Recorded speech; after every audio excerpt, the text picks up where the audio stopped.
Hello, my name is Rachel Elder, and I am a therapist and the owner of Connected Couples Counseling, and this is our monthly blog post. This post is really fun because I am celebrating, let me make sure I get the number right, 6 years of officially being a couples therapist. So if you've been around or you've watched me or know me, I didn't start out my career working with couples. I started my internship year of grad school working for a community mental health agency where I was primarily supporting adolescents, some children, but I kind of got to be known to doing the middle school, high school age range, and I went into the school system. And I provided therapy on site at school during the school day as well as in the office, and that's how I began my career. I went from there to working with gifted individuals, primarily middle school and high schoolers, some children too. But there was always a part of me where I was like, I really want to work with couples. Do we do couples here or here? And the settings I was in, I was hired to do the adolescent work, which I really, really loved. And this deep part of me really wanted to do couples therapy. So back in February 2020, what a whirlwind of a year. I had my daughter at the end of 2019, and a month later I was like, I'm gonna start private practice. And I started on Saturdays, February 1st of 2020. A month later, the pandemic hit in, and so it was a whirlwind of a year. But I thought I'd do a post reviewing the most common challenges I've seen with the couples I've sat with over the last 6 years. And this is not all inclusive, right? I've seen many very personal, unique challenges with couples, as well as other challenges that pop up. But I just decided to do like the top 4 challenges I've seen in my line of work. So let me dig into what I wrote about this month. So number 1, the I'm right, you're wrong. Now, I want to preference like couples don't come in being like, I'm right and my partner's wrong and I want you to tell them how they're wrong. And this dynamic shows up a lot in the work I do. When couples are in conflict or disconnection, there's this piece of trying to help each other see each other's experience, and it can unintentionally come out in this I'm right, you're wrong dynamic. Sometimes people have asked me to kind of mediate or referee for them, and I like to remind them that is not my role as a couples therapist. I did not decide to do this work because I wanted to do that. Really, my role is helping you understand what is happening within your dynamic and your cycle that you're in, helping you understand what you each need and how to work together to come to compromise, understanding, and really making sure you both feel safe and seen. And so this is a challenge that I think almost every couple brings into their work unintentionally. And I put in the blog post, but I'll read it here too. If you want to move out of that challenge, you're going to have to be willing to explore your partner's perspective with an open mind and curiosity, because that's what you want them to do with you. You're going to have to embrace the mindset that maybe I'm wrong in some ways, and maybe I'm right in some ways, which means if I'm wrong in some ways, my partner might be right in some ways. And if I'm right in some ways, my partner might be, wait, I got it wrong. But you tracking with me. You got to be open to be right and wrong, that you don't have it perfect. You aren't 100% accurate. So many of our conflicts and the cycles we get in with our partner are from our subjective experience, which doesn't mean it's a factual experience. So you really have to strive to want to find connection, trust, and shared meaning when there's disconnect, tension, challenge between the two of you. The second challenge that I have seen is a couple coming in and saying, I don't think we're compatible, or feeling that. They don't always say it out loud, but there's often this kind of internal wondering of, am I cut out? Like, are we compatible? Are we going to be able to make this work? Like, are we a good fit? And so in the blog post, you'll see that there are times where, you come into the work in therapy and who you both are has changed, and that's supposed to happen, right? When you said I do or decided to become official in your partnership and your commitment, the people you were that day, they don't stay the same.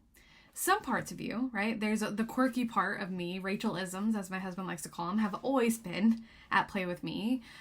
Someone who really cares about people has always been at the core of who I am. But how I engage in life and think about things has changed a lot since my husband and I met on the first day of grad school that I had, since we got married, since we became parents. And that's supposed to happen. We're not supposed to enter into partnership saying, I commit to this exact version of you, and you'll never change, and it's always going to be this way. Part of a long-term commitment is this piece of committing to every iteration, evolution, growth of who you are. You are meant to grow. One of the most read blog posts we've had on our website is me referencing a quote by Esther Perel about how we're all going to have multiple marriages, some of us to the same person and some of us to different people. Because this idea of who we commit to for the rest of our life, you and your partner are meant to evolve. And that's where this question of compatibility can come into play. This idea of like maybe what we both wanted or how we viewed things at the beginning of our relationship has changed. And it doesn't necessarily mean that you're not compatible. Part of the work is learning, like, can I learn to know who you are? Can I learn to understand how you came to these thoughts, these beliefs, this way of engaging in the world? And can I learn to connect with that person instead of trying to get our partners to go back to who they were? It's unfair of that expectation on any of us. And so this is a common experience that happens in the work I do with couples, of helping them understand this, helping them understand that long-term partnership means constant evolution, growth, and change. It doesn't necessarily mean that who you were at the beginning, if it's changed today, that doesn't mean that you're not compatible. It's that we have to learn how to continue to become compatible with one another for a lifetime. Number 3 is this thought, or this shows up more in their behavior and action, not necessarily a verbalization, but somebody saying, I want to fix this, the issue between them and their partner, but I don't want to do the work to fix it. So they don't come in saying this out loud. I haven't ever had a couple sit down in front of me like, I want to fix this, but I'm not going to do my part. It really shows up in their behavior and action. They'll show up knowing there's a problem, a challenge, an area to work on, and they'll say they're invested. And then when it comes time to implement the action or the change needed, they're not following through on it. They're not really 100% invested in that change. And so it often comes back into the therapy room with them expressing frustration of, we've been here for a few months and it doesn't seem like things are shifting or changing. And that's when I start to really explore, like, well, what does it look like for you to implement what you're learning outside of session? What can we do to make it more sustainable and feasible? And identifying that, like, my work is to present the opportunity for change and growth, but I can't make you or your partner do that. That's a choice that you make, or the partner, the couple makes for themselves. And that means looking at, like, how do I want to be intentional? What kind of effort am I willing to put in? And we work together to figure out how to make a sustainable action plan. But growth in therapy requires a willingness to do your part. Not just, I'll do this when my partner does this, but really to say, here's my piece to own. Here's how I want to work and change and shift in this. Here's my request to you of what I'm looking for. And then we're collaborating all together to make that change come to life. So there has to be an intentional application plan from the work. It can't just be show up to therapy for 1 hour. While that is powerful, that hour of therapy needs to keep going. It needs to have progress and movement behind it. So when your therapist, or me, if I'm your therapist, is saying, like, hey, this is your intention, this is the focus, this is what I want you to do for the next week or next 2 weeks, you need to follow through on it. I'm not just saying, like, do this and maybe it'll work. I don't assign homework just for fun. I assign homework, I assign repetition of new behavior and new actions to help you grow and change.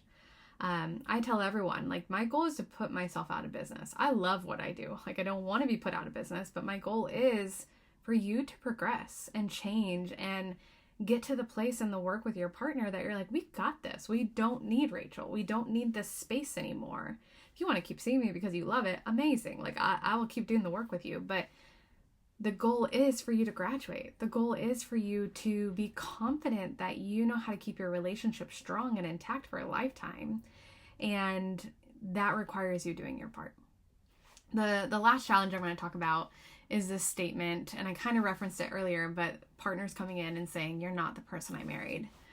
I couldn't figure out how to write this in blog form, so I'm going to show you what I really wanted to write, but I couldn't translate it really well. But when partners come in and one person says, "You're not the person I married," I want to say, no, duh.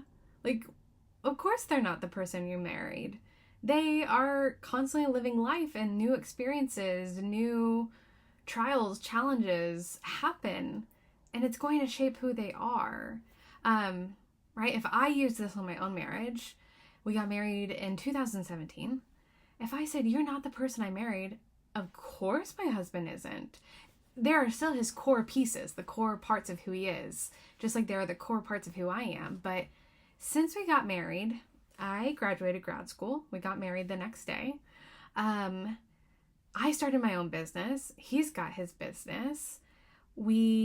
I've shifted careers a few times. We got pregnant, had a child, then lived through a pandemic, lost a baby. Like, all of these things have happened since we got married, and they have impacted and shaped who we are today.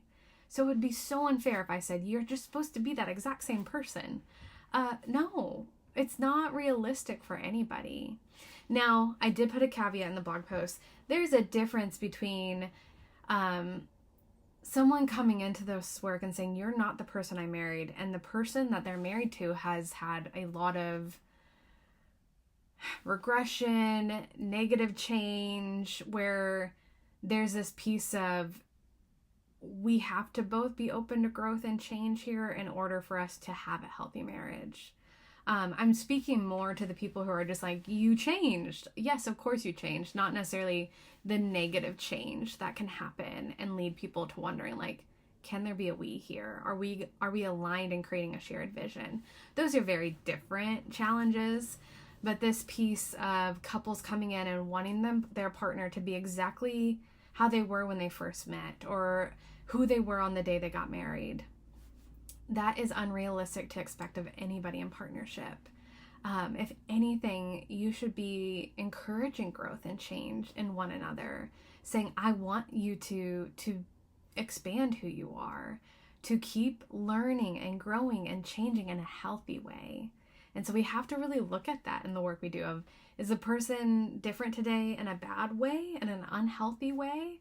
Or are they different today in a positive, healthy way? And it's a new part of them, a new version of them to get to know and to learn to love and grow. I know if my husband said, like, "You're not the person I married today," and he wasn't willing to choose to know who I am, or wrestle with me to understand how things have shifted and changed, I'd be heartbroken.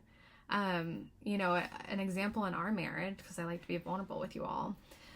I grew up religious, but I left kind of going to church every Sunday due to some church trauma I experienced in my life. And so when my husband met, I was always like that person, like, "I'm religious, but I don't need a building. Like, I can have faith outside of a building."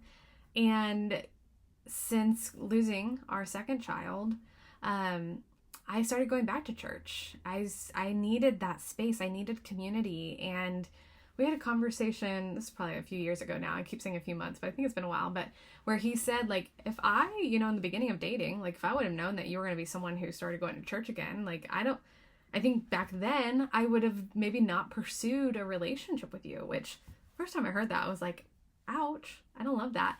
However, curiosity is really important to pursue in relationships. So I chose to be curious instead of reactionary, and try to understand his perspective of just like, that wasn't something I was looking for or wanting to do. And something in our partnership is like learning how to support each of our needs and wants and desires, even if it's not the same. And so I totally understand it to an extent of, yeah, you weren't necessarily thinking through that my faith journey would shift and I'd want to start going back to church, and that meant that, like, I would want you to come with me sometimes. We didn't really think about that. I wasn't thinking that would be my life when we first met. And now today we work to support one another. Does he come to church with me every week? No, but he is open to it, and that's what's important to me. And I don't force the faith and religion on him. We wrestle through that. So yeah, if if that was like a no-go for him, I'm like, I can't be in partnership with someone like that, then yeah, I'm not the person he married. But he's also not the person I married. We have changed so much. And so I just see this challenge so much, and that's why I talk about it out of all of them. You need to know that who you both are today is going to change and evolve and be different, and ideally for the most healthiest and positive reasons. And we got to wrestle to learn to know these parts. So those are just 4 of the common challenges I've seen in the last 6 years, as well as many unique personalized ones. But I wanted to share because maybe you're dealing with one of those challenges and you needed to hear a different perspective, or you've been there and you have ideas or tips or solutions for people. Drop them in the comments. I'm a big believer in learning from one another. I always want people to share valuable input of what they've done to grow their marriage, to heal, to repair. So if you have some thoughts on any of these challenges, drop them in the comments below. All right, I'll see you next month. I'm going to go celebrate 6 years of doing this. Thanks.